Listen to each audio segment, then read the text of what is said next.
안녕하십니까. 수원 효요양병원 대표원장 김진국입니다. 오늘은 요양병원에서 환자, 보호자, 의사가 자주 고민하는 문제인 어느 시점에서 치료를 중단해야 하는지, 어떤 의료 행위가 연명치료인지, 중단 기준과 절차는 무엇인지 말씀드리고자 합니다. 결론부터 말씀드리면 연명치료라는 별도의 의료 행위가 있는 것은 아닙니다. 모든 의료 행위는 환자의 치료와 회복을 위해 과학적으로 검증된 행위입니다.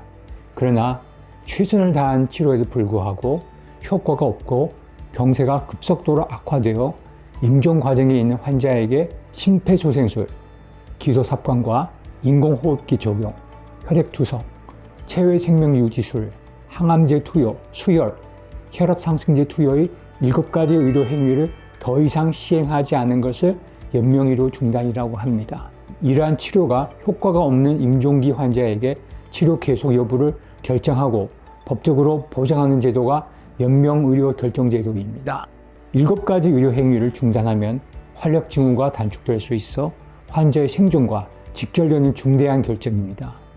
따라서 환자 본인의 자기 결정권을 존중하고 환자의 최선의 이익을 보장하기 위해 먼저 의료진이 임종기 상태인지 판단해야 하며 나열한 7개의 의료 행위가 회복 가능성이 없거나 의미 없는 치료라고 의학적으로 판단될 때 중단이 가능합니다. 연명의료를 중단하려면 반드시 다음 3가지 조건을 모두 충족해야 합니다. 첫째, 근본적인 회생이 불가능한 말기 환자. 둘째, 적극적인 치료에도 불구하고 효과가 없는 상태. 셋째, 병세가 급속도로 악화되어 임종이 임박한 상태. 이 3조건을 충족하고 담당 의사와 전문의 1인이 임종기에 있다고 판단해야 합니다.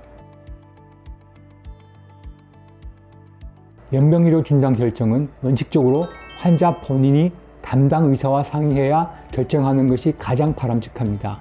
예를 들어 폐암 4기 환자처럼 더 이상의 항암 치료가 의미가 없을 때 스스로 결정을 할 수 있다면 연명의료 계획서를 작성하게 되며 이는 법적 효력을 갖습니다. 그러나 요양병원 환자는 고령이거나 급격히 악화되어 스스로 결정하기 어려운 경우가 많습니다. 이때는 가족이 대신 확인할 수 있습니다. 배우자, 직계비속, 직계존속 등 가족 2인 이상이 일치된 진술로 작성할 수 있으며 해당 가족이 없으면 형제, 자매도 가능합니다. 가족이 1명뿐이라면 1명의 진술도 가능합니다.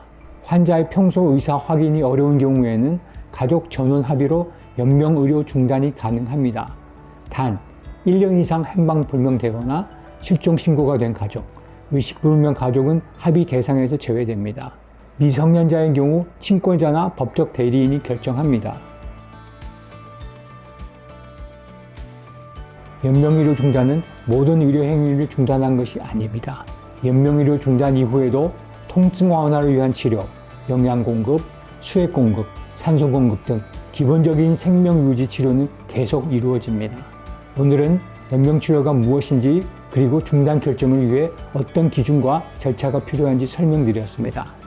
다음 편에서는 연명치료 7가지 각각의 실제 의료 현장에서 어떤 의미를 갖는지, 왜 임종기 환자에게는 효과가 없는지 구체적으로 설명드리겠습니다.